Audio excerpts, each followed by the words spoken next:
Tere hommikust!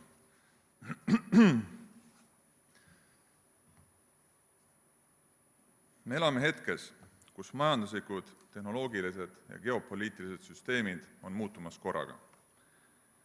Järgnev väide võib kõlada natukene ebamugavalt, aga kui süsteemid sellisel kujul korraga muutuvad, siis muutuvad ka reeglid selle kohta, kes võidab ja kes kaotab. Minu hinnangul Eesti mure selles kontekstis ei ole see, et meil oleks liiga vähe ideid. Minu hinnangul ei ole ka see mure, et meil oleks liiga vähe talenti või liiga vähe tehnoloogiat. Või me siiralt ei oleks head väga paljudes asjades. Vastupidi, ma väidan, et me elame nüüd tänaseks maailmas, kus paljudes asjades hea olemine ei ole enam piisav. Ja väikeriigi jaoks see on tegelikult ohtlik, sest hea toode, hea teenus ja ka hea riik on tänapäevases maailmas asendatav.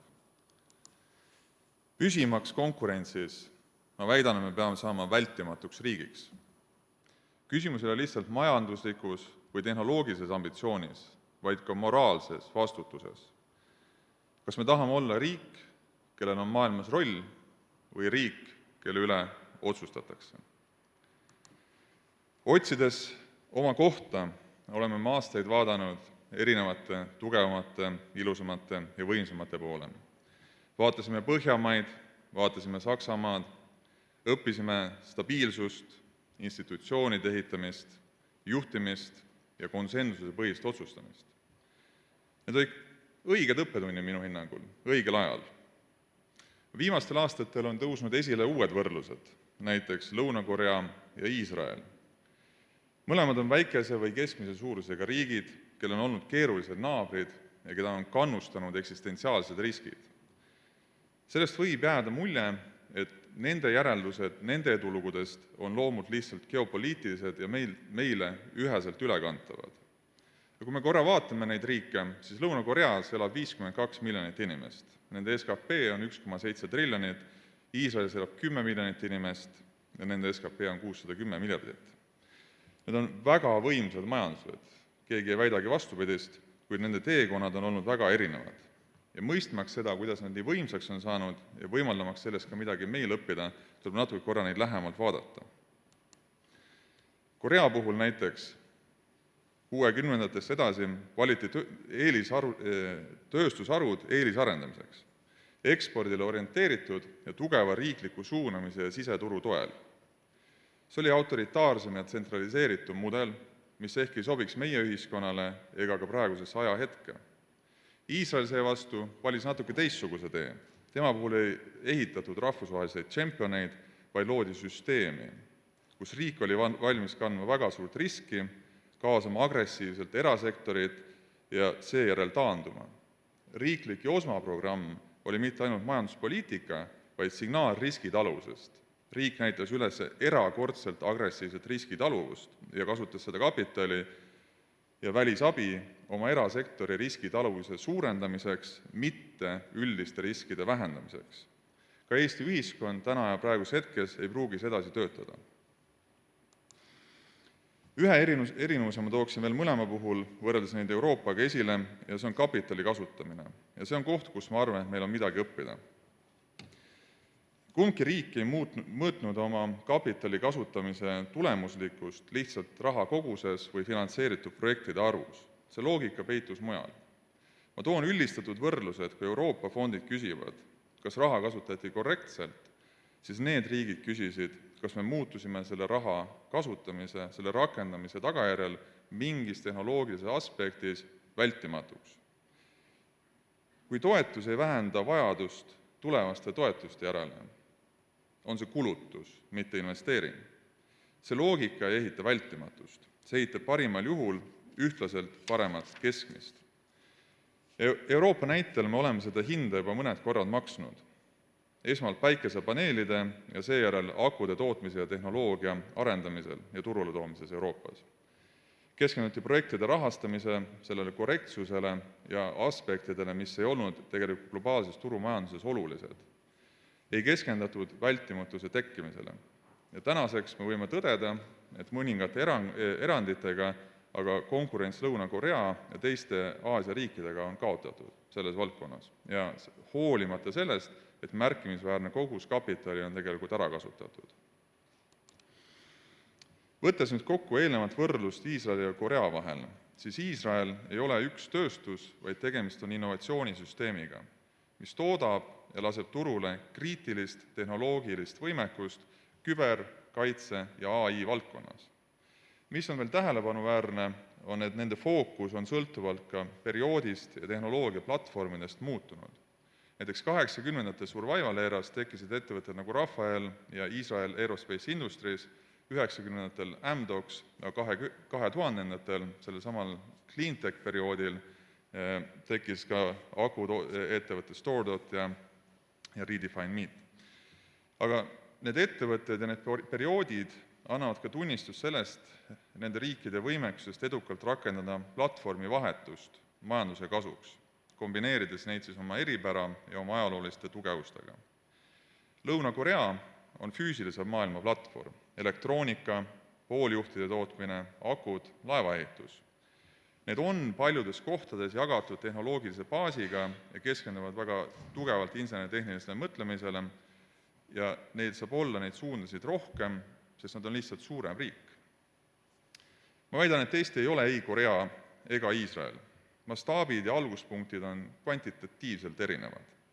Mis on aga neil ja paljudel teistel edukatel ühine joon, nad ei proovinud olla head kõiges. Nad otsustasid olla kriitilised mõnes üksikus asjas ja itereerisid ennast eduni. Ja seeläbi on nad muutunud riikidena maailmas vältimatuteks. Me ilmselt ei suuda võistelda puhtalt mastaabis või muutuda üleöö globaalseks tootmisriigiks. Seetõttu on oluline keskenduda sellele, kes meie oleme ning millised on meie praktilised tugevused ja võimekused. Ma väidan, et meie tugevuseks on digitaliseeritus.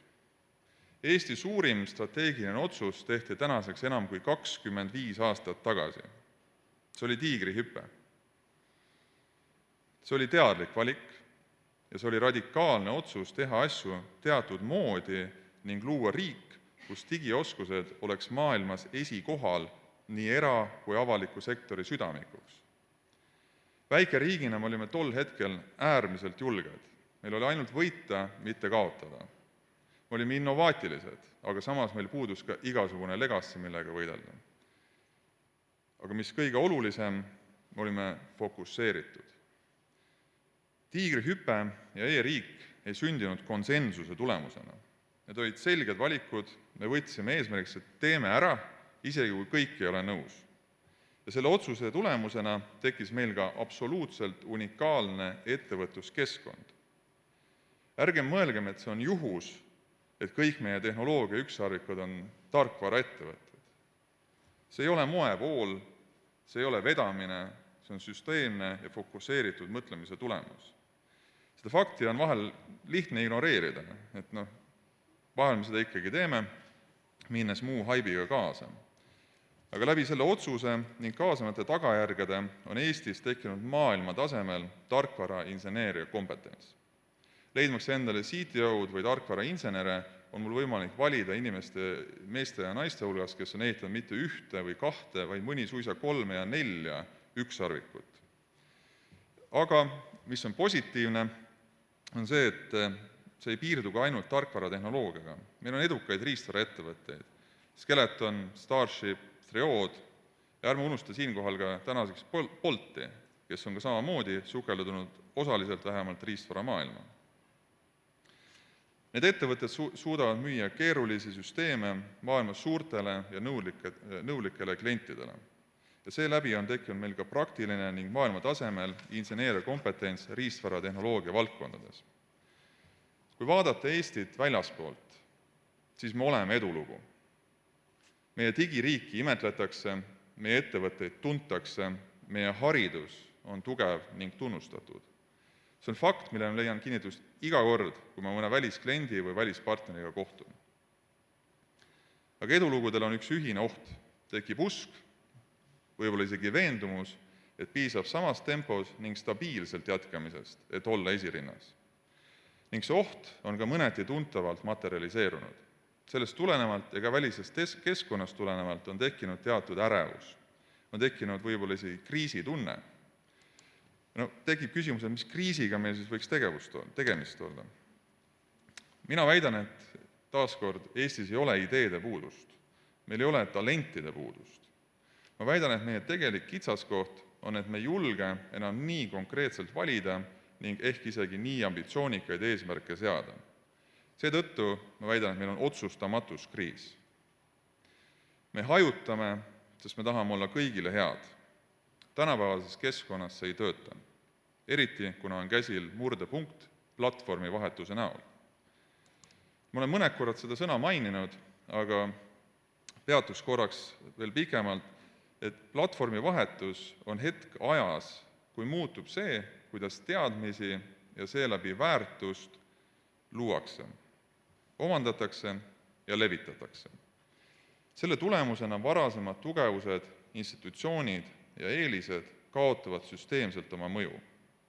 Varasemad näited, mida oleme ise kogenud platvormi vahetuste näol, on näiteks desktopilt mobiilile üleminek, 2000-ndate keskpaigas tekkisid Uber, Bolt, Instagram, WhatsApp, aga kadus ka Nokia mobiiltelefon. Pilve peale üleminek 2010-ndatel, Amazon, Salesforce, aga eelkõige mõte sellest, et startupid said võime enterprise level software'iga konkureerida. Sellised platvormi vahetused ei karista aeglust, vaid nad karistavad otsustamatust. Vanade reeglite järgi optimeerimine ei anna enam võitu. Selguse ootamine on sellises olukorras strateegiline viga. Tõrge tekib seega süsteemi disainis ja otsustusprotsessis, mis on muutunud üleöö aegunuks. Käimas on platvormi vahetus, millel on tektoonilised tagajärjed. Maailm kindlasti muutub. Küsimus on, kelle kasuks. Otsustamiskriisi süvendab lisaks ka vahel esile kerkiv niisugune kaasajooksmise trend. See on inimlik. Kui ise otsustada ei taha, ei soovi, ei julge, siis proovime kaasa joosta moega või lühiajaliselt peale surutud või sunnitud vajadustega, võttes vastutus lühiaegsete otsuste eest, aga võtmata vastust pikaajalise valiku ees. Nüüd natukene üle utreerides ja toetudes ka sellele, mida Tiit arengukava kontekstis täna vihjas.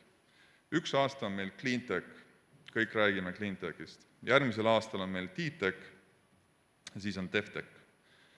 Need on kõik olulised ja head asjad, aga need ei ole fookused minu hinnangul. Need on kategooriad.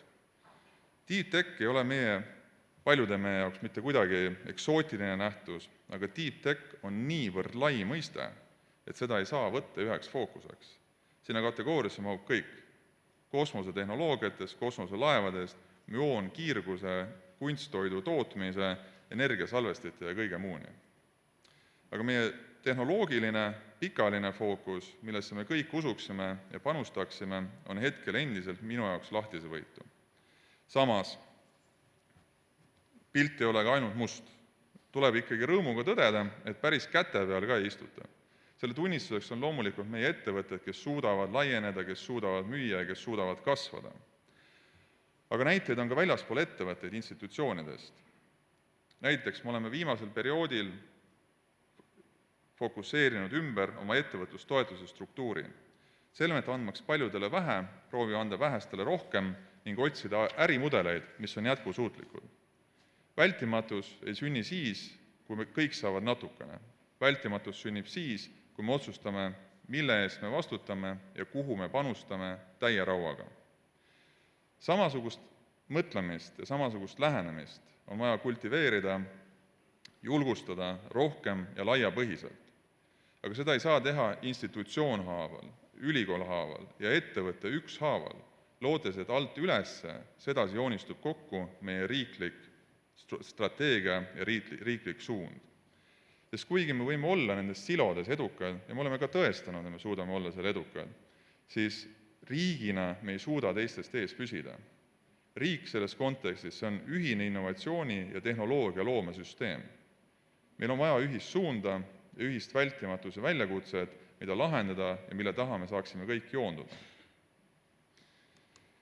Miks on otsustamatus ohtlik just täna, on seetõttu, et platvormi vahetuse momendid karistavad hajutatust.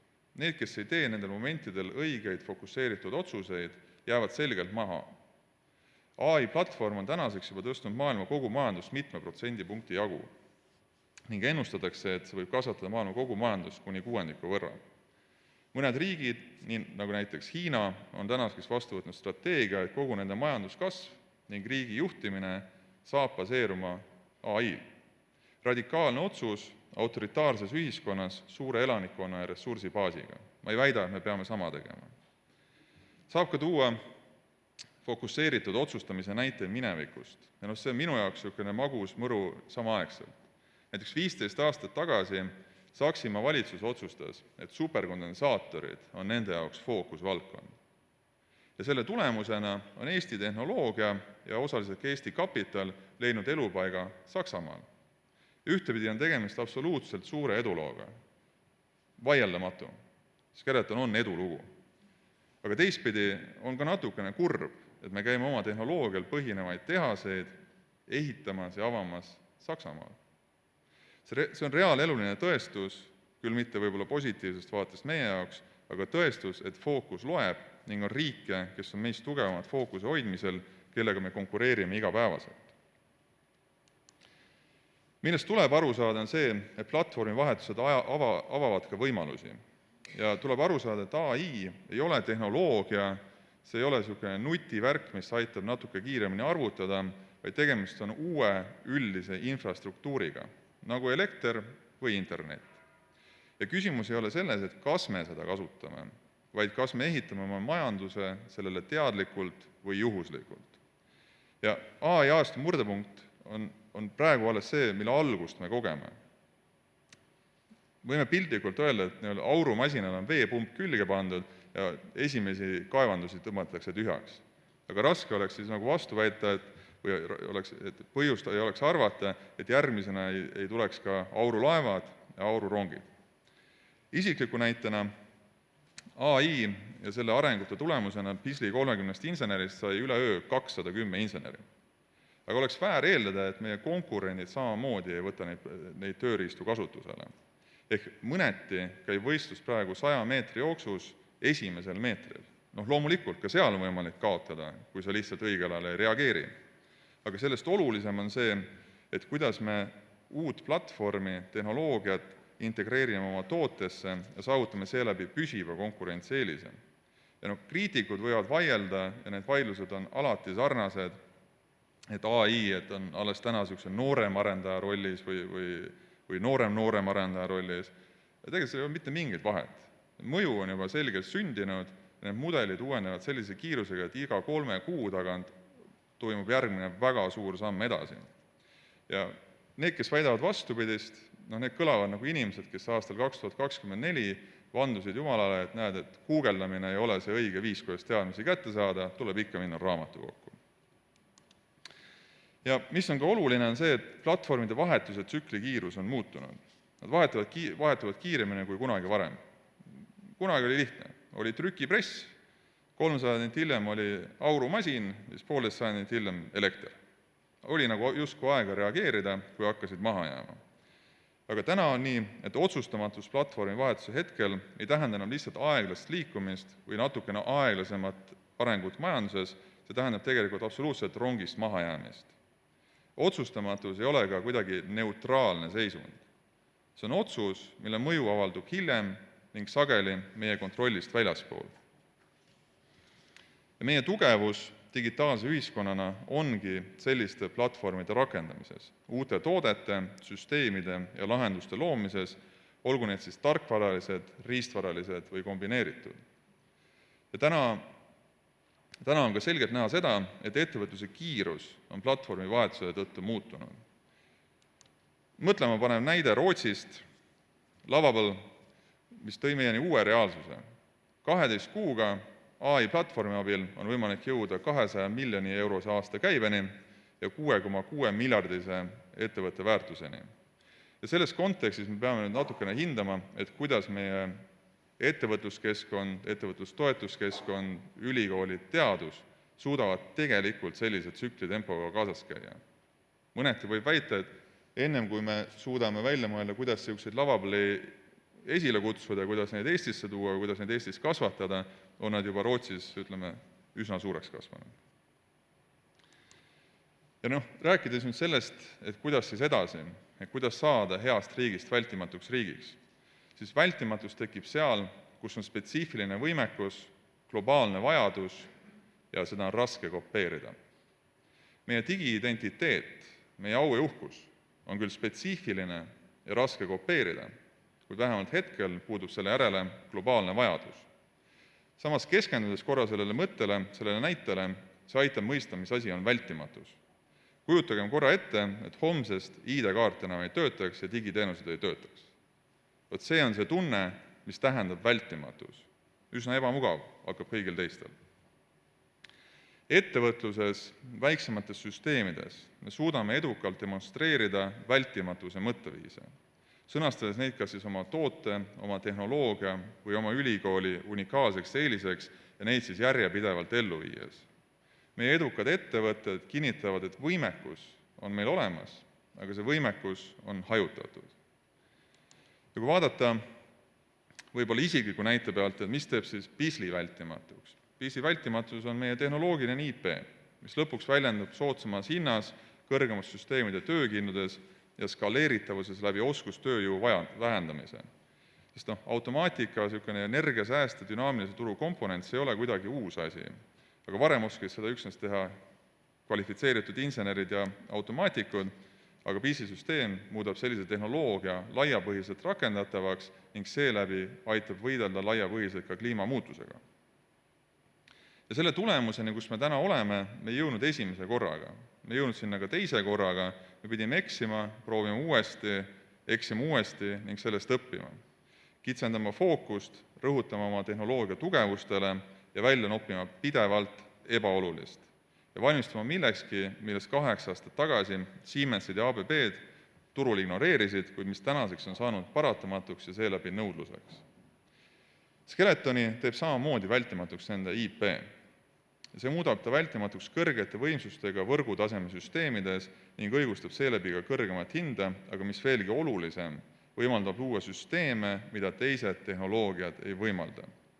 Ja ka skeleton ei jõudnud selleni esimese korraga. Alguses oli keskendumine materjalile.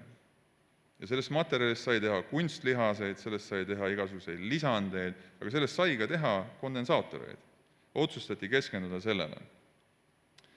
Siis selgus, et ka sellest ehk kohe ei piisa. Kondensaator kui üksik toode ei ole piisav, et globaalselt kasvada. Areneti edasi vertikaalseks. Täna on skeleton ainukene Euroopa ning maailma suurim superkondensaatorite tootja, arendaja ja see tehnoloogia on nurgakiviks kriitilisele taristule ning ka AI andmekeskustele.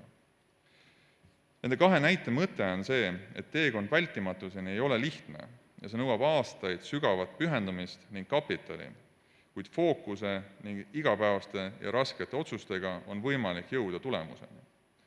Vaja on iga päev mõelda vältimatuse peale kui konkurentsieelisele ning olla valmis kiireks ja pidevaks kohanemiseks, nii nagu ettevõtluses, samuti ka riigis. Ja ma väidan, et vältimatus ei sünni loosungitest, see sünnib läbi fookuse. Ja fookusest tuleb ka õigesti aru saada. Fookus on välistamine, see on otsustamine, mida me ei tee. Fookus on ka seeläbi vastutus. See tähendab riski võtmist ja kogu ühiskonna joondamist ühise eesmärgi nimel. Fookus tähendab ka itereerimist. Me ei tea täna seda, mida me ei tea, mistõttu me peame olema valmis oma lähenemist muutma, jäädes truuks valitud strateegiale, kui me ei vali, siis me ei vastuta. Ja nüüd võib tekkida küsimus, et mida see võiks praktikas tähendada. Minu hinnangul, eelnevaid näiteid ja ka meie suurust arvesse võttes, meil saaks olla nii umbes 2 tõsiseltvõetavat fookusvaldkonda riiklikult, mis tuginevad siis meie ressurssidele ja tugevustele ning tulevikutrendidele. Me ei pea ja ei suuda konkureerida baasmudelite, kiibi tootmise või globaalse pilve infrastruktuuriga. Aga meil on olemas midagi muud. Meil on võimekus rakendada uut platvormi keerulistes, füüsilistes ja reguleeritud süsteemides, millel on globaalne nõudlus. Ma ei hakka endale võtma põhjapanevat ja lõplikku rolli, et terve riigi jaoks neid kahte fookust paika panna. Ilmselt ei peakski seda tegema keegi täiesti üksi. Kui ma võin anda oma hinnangu, kust suunast või millise mõttemalliga neid fookuseid saab otsida. Mõistmaks, millised need fookused olla saavad, aitab, kui vaadata suuri tulevikutrende, nagu näiteks kasvava rahvastiku kontekstis toidu kui ressursi tagamine. Võib teoreetiliselt olla üks neist väljakutsetest, millele fokusseerida ja seeläbi mõelda, kuidas täna selle väljakutse lahendamisel muutuksime vähemalt mingites selgetes tehnoloogilistes sammudes suure küsimuste lahendamisel vältimatuks. Teine komponent on kindlasti ka regulatsioon, mitte piiravas mõttes, aga andmaks vabadust toimetada. Saab tuua näiteks Singapuri näite, kes on oma regulatsiooniga loonud keskkonna, kus kõik tehisliha arendajad kogunevad koos oma kapitali sinna, sest see on esimene riik, kus on võimalik seda toodet müüa ja tarbida. Teise idee otsingu suunana tasub mõelda, et võimsad läbimurded sünnivad valdkondades, kus tugevused ristuvad. Eesti tugevusteks on digitehnoloogiad, IT ja meditsiin. Oleme mõlemas trackis väga tugevad ja nüüd, kui me seda saaksime kombineerida ka oma geenitehnoloogiliste tugevustega ja võtta suunaks globaalse trendi vananevast rahvastikust, võimaldaksime meil leida ja otsida neid spetsiifilisi võimekusi, mis kataks ära ka meie enda riiklikke vajadusi. Igal juhul, ükskõik mis fookused valida, oluliseks saab suur vabadusaste ning oskus kiirelt itereerida valitud suunas, et leida siis see essents. Fookuse valimine, ma tahan ka rõhutada, ei ole pelgalt majanduslik, vaid see on ka moraalne vastutus tuleviku generatsioonide ees.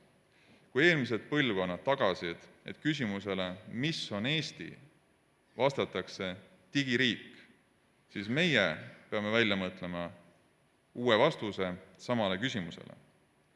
Ja sedasi on võimalik tagada täielik pühendumus ja alignment teaduses, ettevõtluses, riigistrateegias. Ja need mõtted vältimatuse otsingust ja pelgalt kahest fookusest võivad kõlada radikaalsete soovitustena. Kuid minu hinnangul, minu kogemusel, radikaalsed otsused ei ole risk on jääda hajutatuks. Ja Eesti jaoks on see võimalus teistpidi kiiresti reageerida platvormi vahetuse olukorras, sest me oleme kiired, me oleme paindlikud. Ja mis kõige olulisem, meil on väga tugev inseneeria. Meil on väga haruldane kogemus digitaalse ühiskonnana ja see on andmete keskes maailmas ja uue platvormi kontekstis absoluutselt unikaalne. Ja mitte kuidagi prototüübina, mitte kuskil niimoodi, et servast saab bussipiletit saab osta digitaalselt, aga täiesti toimiva suure süsteemina. Meil on mitmeid edulugusid nii tarkvara kui riistvara tehnoloogia valdkonnades. Ja kõige olulisem, meil on insenerid, kes oskavad panna tööle asju, mitte neist lihtsalt rääkida. Me ei alusta nullist, me ei alusta ka liiga hilja. Me alustame tegelikult kohast, kus paljud alles tahaksid olla.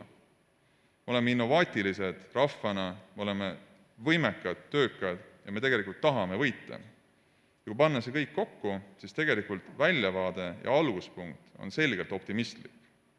Me peame kasutama neid eeldusi teadlikult, sest meil ei ole luksust loota, et olla hea, paljudes asjades on piisav.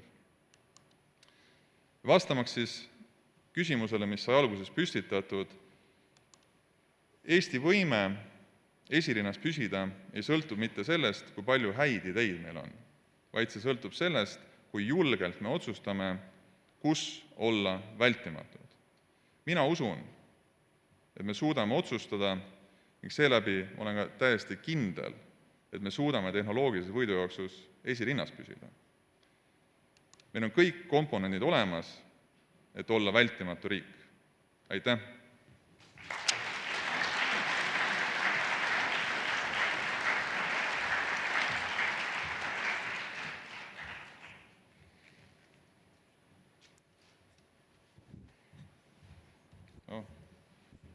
Nii, aga julgustan küsimusi küsima, ruutkood on siin. Ma küsin korras siis, kes peaksid need esimesed otsused langetama, millele siin ilmselged vihjed anti? No ütleme, siin esimesi otsuseid on asutud juba langetama sellel nädalal, et siin on Eesti AI algatus, mitte siis see veebileht, aga see Riigikantselei poolt ellu kutsutud, et eks ta sealt riigi suunas peab hakkama tulema, aga sealt vastu hakkavad liikuma samamoodi ettevõtted ja ülikoolid. Ja see diskussioon peab seal toimuma ja see peab seal toimuma kiiresti ja kohe ja nüüd. Et seda initsiatiivi iseenesest on nagu tore näha, et on võetud, aga tahaks näha võib-olla kiiremat initsiatiivi. Ja. Kuigi mulle jäi nagu meelde, et see on pigem nagu nõukoda, aga kas siis nõu võetakse kuulda ka või? Vot ei oska öelda, ei ole osaline sellest nõukojast, et TalTechi näitel võin öelda, et nõukogu võetakse kuulda küll. Küsitakse, et miks me kujutleme nartsissistlikult digitransformatsiooni eestvedajana maailmas olukorras, kus me pole riigina suutnud pälvida ühegi pilvetehnoloogia keskuse huvi rajada Eestisse mõni moodne andmekeskus või teenuseplatvorm? Hea provokatiivne küsimus, need mulle iseenesest meeldivad, aga alustada sellest, et kas me peaksime Eesti riigi huvi mõõtma sellest, et kas meil asub siin mõni andmekeskus, siis ma väidan, et see ei ole see, mille järgi Eesti riigi konkurentsi peaks mõõtma. Andmekeskuste asumine kuskil geograafilises piirkonnas ei ole edu tunnus. Et see on majanduslik otsus nendele ettevõtete seda kuskil rajada. Mida me võime sealt küsimusest edasi itereerida on see, et kas me Eestina peaksime suutma rohkem väliskapitali siia meelitada, aga väliskapitali, mis loob siin lisandväärtust, mitte lihtsalt ei kasuta meie ressursse, siis selle puhul ma ütleks, et jah, ja kui sealt edasi mõelda, siis et kuidas seda teha, siis ma arvan, et jällegi läbi meie tugevuste, et kui mõtleme oma inseneridele, kui mõtleme oma tarkvarainseneridele, kui mõtleme oma tarkvaraettevõtetele, siis me ikkagi suudame siia väliskapitali meelitada ja selle abil ju majandusele mõju avaldada. No ma jätkan samas toonis, et me laseme end riigina olemasoleval koha peal rajatud kriitilisel elutähtsal infral ja digitaalsetel lahendustel Eestist välja kolida, et mis meil puudu on? See on selline, ütleme, väga hea küsimus, et miks nad siis kolivad ja mida nad otsivad. Ja olles olnud ka osaline ja olles ka seda ise natuke juhtinud ja uurinud, siis ütleme, ettevõtted otsivad lõpuks keskkonda ja kapitali. Ja keskkonna alla ma ei pea silmas nii väga looduskeskkonda, aga pigem kompetentside ja inseneritehniliste kompetentside keskkonda. Eks kui me mõtleme, et ehitaks siia, ma ei tea, autotehase lihtsalt, rumala näitena, siis meil tegelikult siin piirkonnas ei ole piisavalt autotööstuse tehnilisi kompetentse inseneri, kes suudaksid seda tehast üles panna, käitada ja siis käigus hoida. Ja seetõttu, kui sa isegi Eestis kõige parem uue auto välja mõtled, siis sa tõenäoliselt järgmisena liigud kas Saksamaale või Kesk-Euroopasse või võib-olla ka Rootsi või Soome, kus see kompetents on juba välja kujundatud.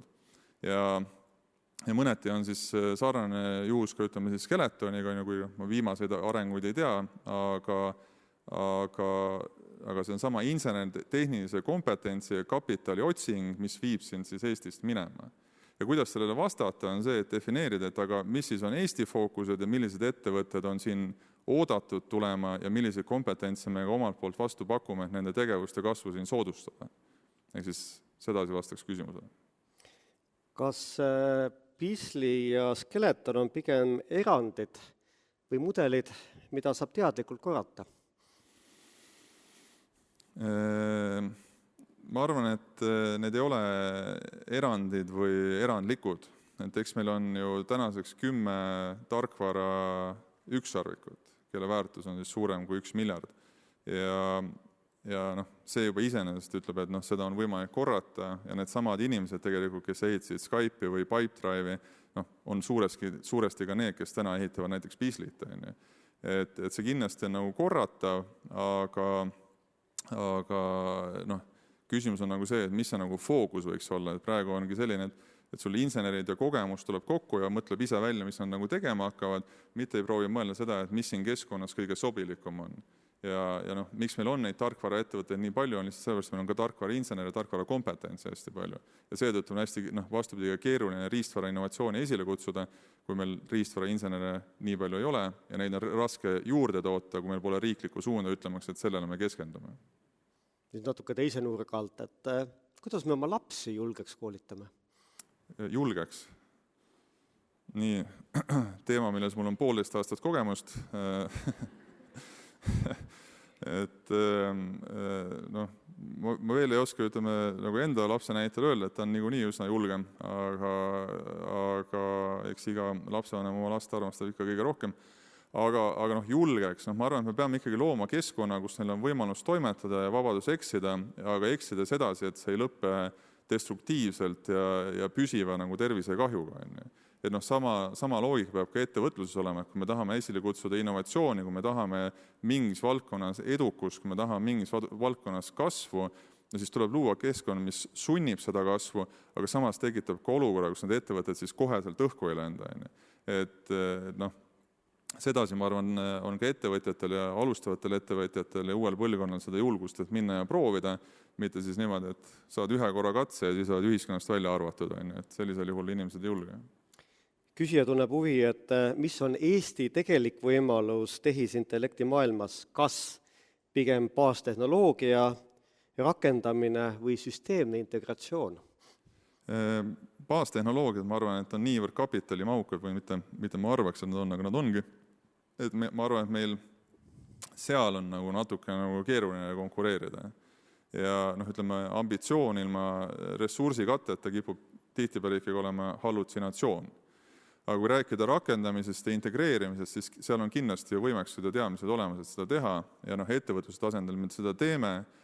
Varasemalt on meil kogemus ju selle sama tiigri hüppe näol, kus nii era- kui avalikus sektoris uute tehnoloogiate ja platvormide rakendamine edukalt ellu viidi ühise eesmärgi nimel. Ja siis noh, seal ma ütleks küll, et on nagu mõistlik toimetada. Tuleme inimeste juurde tagasi, et lastest juba rääkisime. Järgmine küsimus on, et mis on soovitus tudengitele, et nad mitte ei oleks tööjõuturul tublid, vaid lausa asendamatud? Tuleb õppida õiget eriala õiges ülikoolis. Ja selleks on loomulikult TalTech. aga ütleme siis nagu reklaamminutid kõrvale jättes, siis noh, mina ütleks, et see oluline on, et valitud eriala ja ütleme, valitud eriala võimalikult kiiresti proovida praktikas hakata rakendama. Et kui see inseneritehniline eriala, siis noh, mida kiirem sa praktikale lähed, mida kiirem sa hakkad oma asju seal tegema, seda suurem sul see vältimatut aspekt on. See näiteks hea näitena, ütleme, siin TalTechi tudengi vormel on ju maailmas absoluutne number 1 ja tegelikult on nagu crazy mõte. Noored poisid saavad kokku, ehitavad auto, väga kiire auto, üks neist ütleb, et ta istub sinna rooli ja hakkab sõitma sellega ja siis sõidetakse võidu. Aga need samad insenerid, kes sealt iga aasta välja tulevad, on ka kõige tahetumad insenerid Eesti tööturul ja noh, lähiturgude tööturgul. Kõik, kes autodega, kes keerulist inseneeriat tahavad just neid insenere endale tööle saada. Et see on nagu niisugune praktiline ja rakendatavus ja panna ennast olukorda, kus juba tegelikult üritan neid teadmisi rakendada ja neid puudusi leida ja lahendada. Järgmisena inspiratsiooniminutid ettevõtjatele. Mida saab iga ettevõtja teha, et pikka perspektiivi silme ees hoida? No see on niisugune sotsiaalteaduslik küsimus võib-olla, et noh, ega seal ei ole mõtet nagu tohutult nagu uusi asju ka leiutada. Et ega ettevõttel peaks olema oma strateegia, mis on pikaajaline, oma strateegilised initsiatiivid, mis jaotavad selle tegevuse järgmise 12 kuu peale laiali ja ütlevad, et mida me peame järgmise aastaga tegema, et oma strateegiale vastu liikuda, et seal samas rütmis püsida. Ja siis võib võtta ka kvartaalsed eesmärgid vastamaks küsimusele, mida me see kvartal, see kuu teeme, et oma initsiatiividega püsida nagu kooskõlas.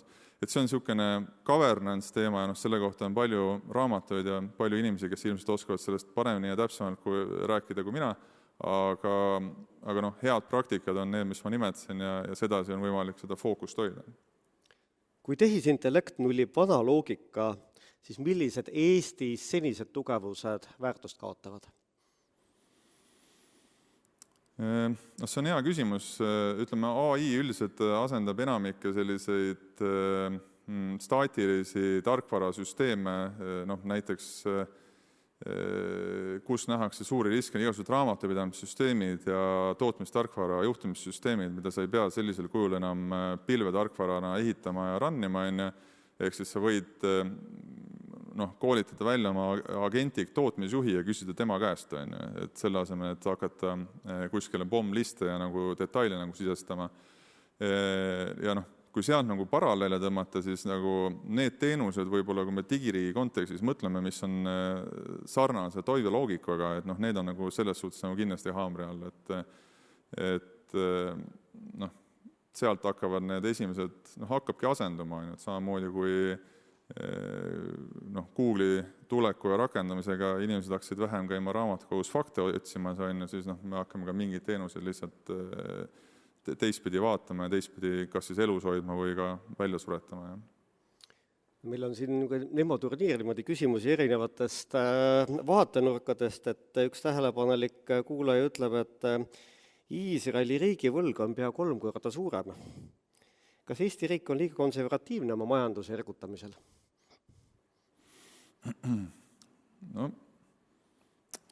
Mõtlesin, millal mul see Tartu Ülikooli riigiteaduste haridus kasuks tuleb, et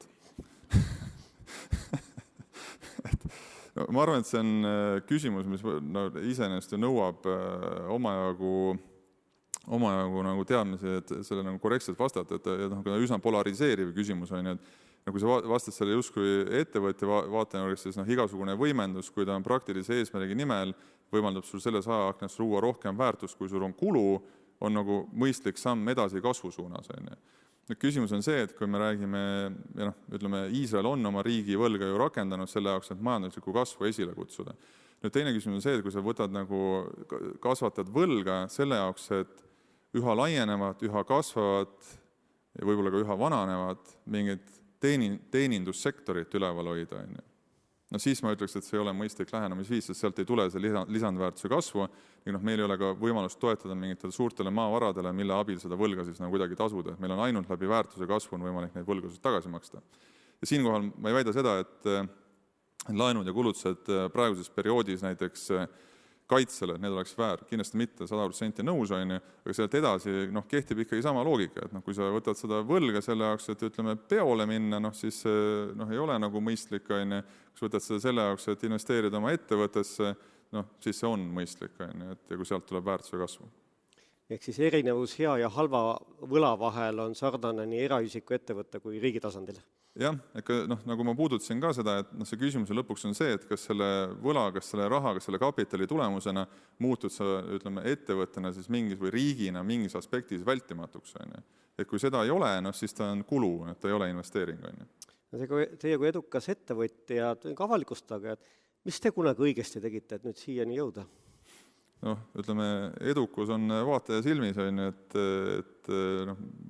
eks tööd on palju tehtud ja seesama, mida ma ka puudutasin, et ega see töö igapäevaselt ei saa olla lihtsalt, ütleme, niisugune nagu rassimine, või seesama fookuse küsimus ja nende mõtete, mida ma ka täna ette kandsin, praktikas rakendamine, et kas me automatiseerime kõik ja päästame kogu planeeti või võib-olla meil on mingid fookused, mingid valdkonnad, kus me oleme nagu exceptionally head ja siis me ehitame neile oma tulevikku. Ja ma arvan, et teine pool on see, et hea haridus on kindlasti omandatud TalTechist, aga teine pool või ütleme kolmas pool on siis võib-olla see, et eks nagu mu Värska sõber ütles, et elus peab õnnega olema. Et ma arvan, et mul on ka lihtsalt vedanud nagu teatud ajastuste ja teatud hetkedega, kas siis nendes ettevõtetes, mida ma olen ise loonud ja müünud, või siis kus ma olen töötanud pikaajaliselt või mida ma nüüd taaskord ehitan, et elus peab ikka natukene õnnega olema. Ja nüüd hästi lühidalt, kui sa saaksid teha ühe suure teo Eesti majanduse hüvanguks, mida sa teeksid?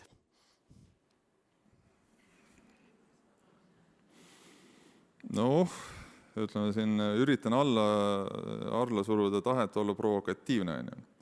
Aga kui ühe suure asja saaksime üleöö ära teha, siis uue platvormi kontekstis võiks tegelikult ümber kujundada avaliku sektori.